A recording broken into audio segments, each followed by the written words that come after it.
Ever wonder what you'd get if Uncharted 4 and Red Dead Redemption 2 had a baby? While all the big studios are trying to sell garbage games for $80, Mafia the Old Country Standard Edition is priced at just $50. And from what we've seen so far, this game looks absolutely stunning. But with all that, should you actually play it? Well, here are two big reasons why you should play Mafia the Old Country, and why it might be yet another slap in the face of overpriced, bloated AAA titles. There's video chapters for easy viewing, so feel free to jump around, and without further ado, let's dive in.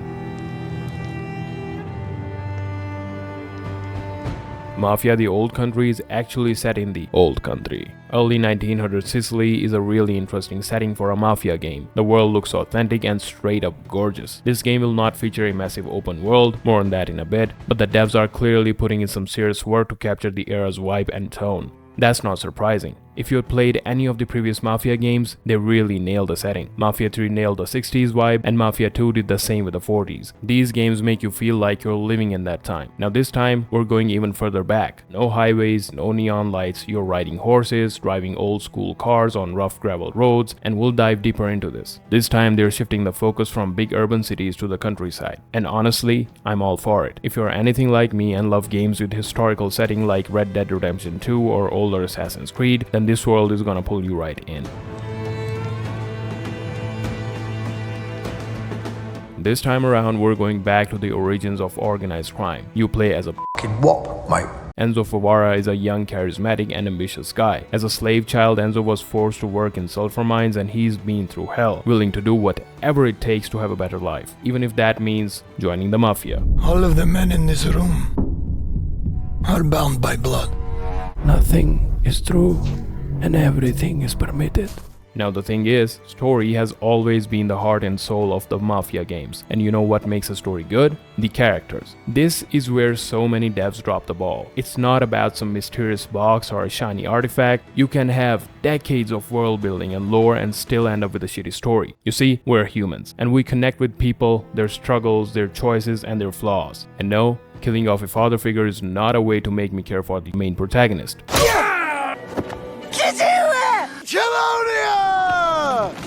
Nah, don't care. There is much more nuance to it than that. The thing about Mafia is, they make you care for the characters. Mafia 3 is the least liked game of the series, mainly because of the gameplay, but the story was still gripping and compelling. I cared for Clay. I wanted revenge. I wanted to see where the story goes. I felt myself in his shoes, and at the end of the day, that's what gaming is really all about. Escapism, not a lecture on pronouns and identity politics. Anyways, once again, it looks like these devs are doing what they do best, writing characters that actually feel human. They're not here to check boxes, they're here to actually matter. I mean, look at Enzo, or this extremely Italian old man. I want to see how these characters evolve. I want to see who changes, who betrays who, and who survives. Enzo seems like a dude with ambition and just enough desperation to make terrible decisions. And that's the perfect recipe for a compelling mob story. But with all that, there are still two things that might be a deal breaker for you.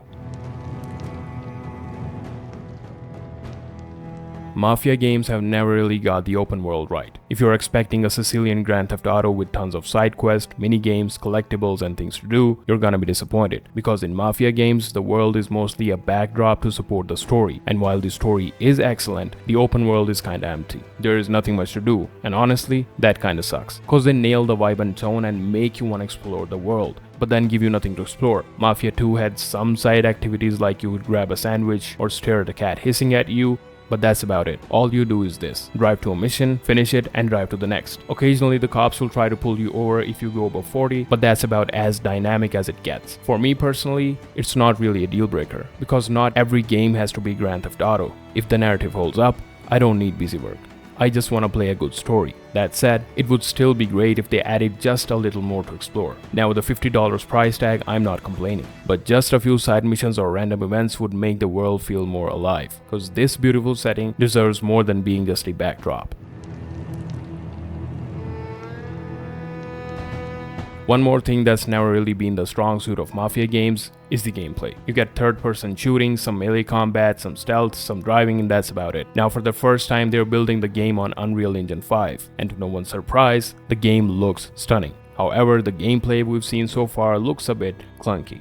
The animations feel a bit floaty, especially during shootouts and movement. Now this time we're getting some horseback riding alongside driving. Now don't expect the horse riding to be Red Dead, but it's cool to have it. The stealth, however, seems to be a big step up from what we saw in the older games. It's more refined, more cinematic, and looks really cool. They've also focused more on knives and knife duels since those were a big part of Sicilian Mafia. Some of the duels shown in the trailer look really badass and are beautifully choreographed. Kinda reminds me of some fight sequences from Uncharted 4, but I'm not sure how responsive or fluid the gameplay will feel. As for the cars, I'm really hyped. Driving in Mafia games has always felt authentic. You can disagree with me, but the car handling in Mafia 2 was great. The old cars felt weighty, slow to turn, and that added realism was part of the charm. Mafia 3 made it a bit more arcadey, more Grand Theft Auto style, which wasn't bad in my opinion, but not as good as Mafia 2. Now with the old country, we're dealing with even older cars, and I am all for that. But again, this is the first Mafia game being developed on an Unreal Engine, so can't really say for sure how those cars will feel to drive until we get our hands on the game. So yeah,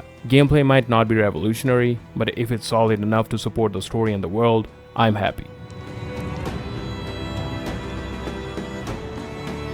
Now we all know how Claire Obscure Expedition 33 did not embarrass Shadows, and Tainted Grail definitely did not just slap Avowed across the face. Sarcasm aside, it's the smaller projects that have been delivering as of late, and that's why I'm hyped for this game. It feels fresh, it feels like someone actually cared while making it. The thing is, a game doesn't need to have 700 icons on a big ass map to be good. You can tell these devs are passionate. They're making something they actually love, and no, they don't have to say it out loud. No one loves these characters more than we do. Also, I don't know if you've noticed this, but take a look at the dev team.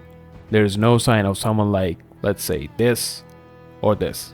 Now, if you're looking for a Grand Theft Auto game, you'll probably bounce off. But if you love story-driven games with compelling characters and a beautifully realized historical setting that actually respects the history, then this one's for you. Yeah, this game might have its flaws like any other game, but at this price point, I really have no complaints whatsoever. Anyways, thanks for watching, drop a like and subscribe to the channel if you liked the video, and do let me know in the comments. Will you be playing Mafia the Old Country when it drops? Until next time, take care.